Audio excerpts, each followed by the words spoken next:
Hey guys, in this video I want to have a look at some of the scopes with you.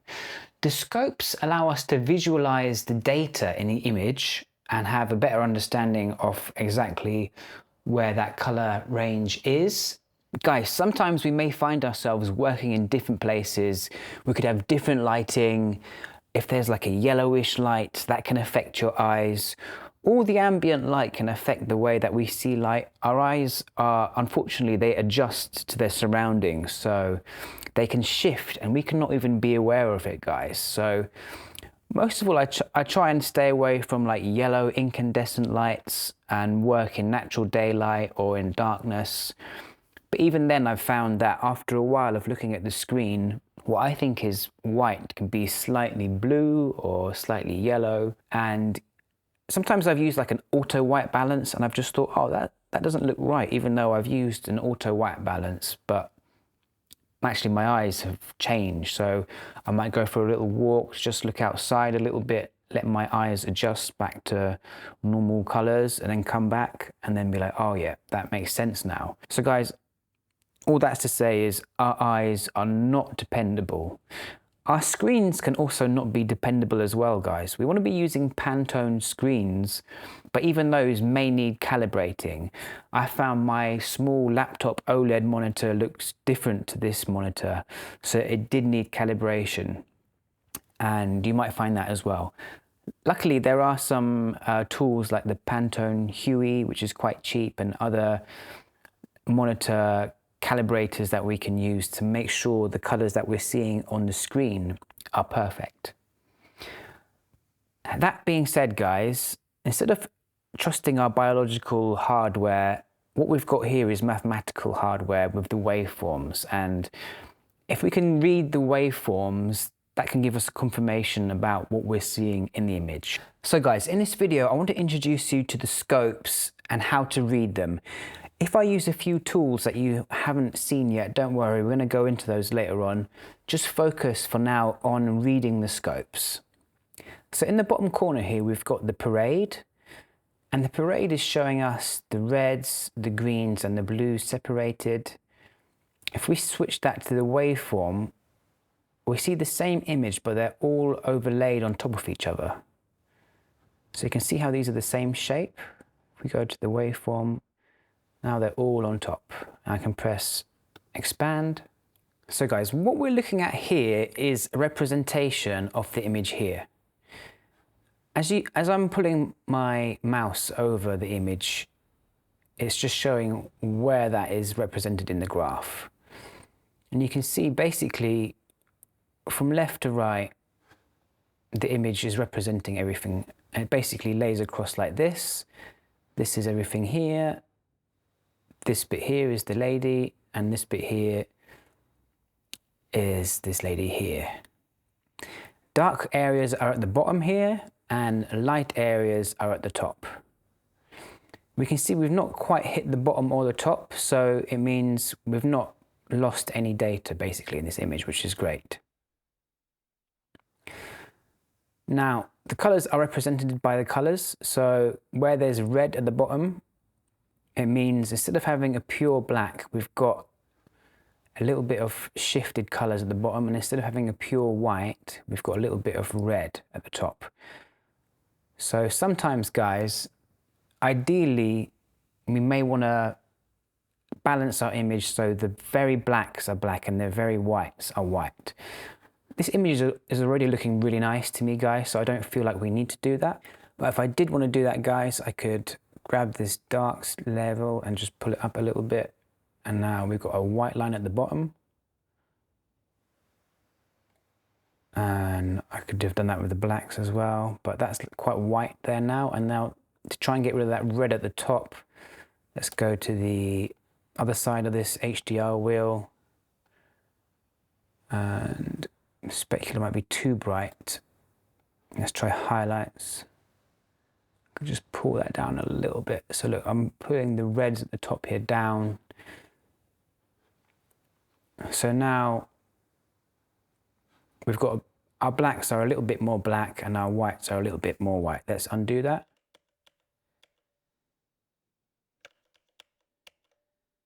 So that's That's after. That's before. It's a very subtle shift, guys. That's before. That's after. So that's just a way of reading the graph to try and match some of these colors up to get a pure black or a pure white. This area at the bottom here represents our sort of black level. And so we've kind of increased our black level to around 10%. We're not going to the blackest it could be. We could, if we wanted a more contrasty image, we could bring the black level down. And that's a stylistic choice. But basically, once we've made that stylistic choice, we want images in the same sequence and really throughout the whole film to have that sort of similar level of black level. So if I go to the next clip, you can see here that our blacks are in a similar place. Here it's at a similar level, look. And here it's mostly at a similar level, but it's going a little bit darker in places. And guys, we can see again that there's a lot of reds in the shadows. If I wanted to sort of tidy this up a little bit, make her top a little bit more black, I could go over to my HDR and go to my blacks and just lift up the red a bit. I have to go into darks. And now her jumper is becoming more black. And the white level, again, we're seeing a little bit of red there. So I could go over to my highlights and my speculars and just try playing with that, putting it down a little bit.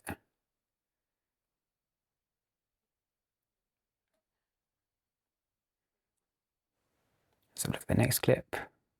So we can see, yeah, blacks are in a pretty similar place.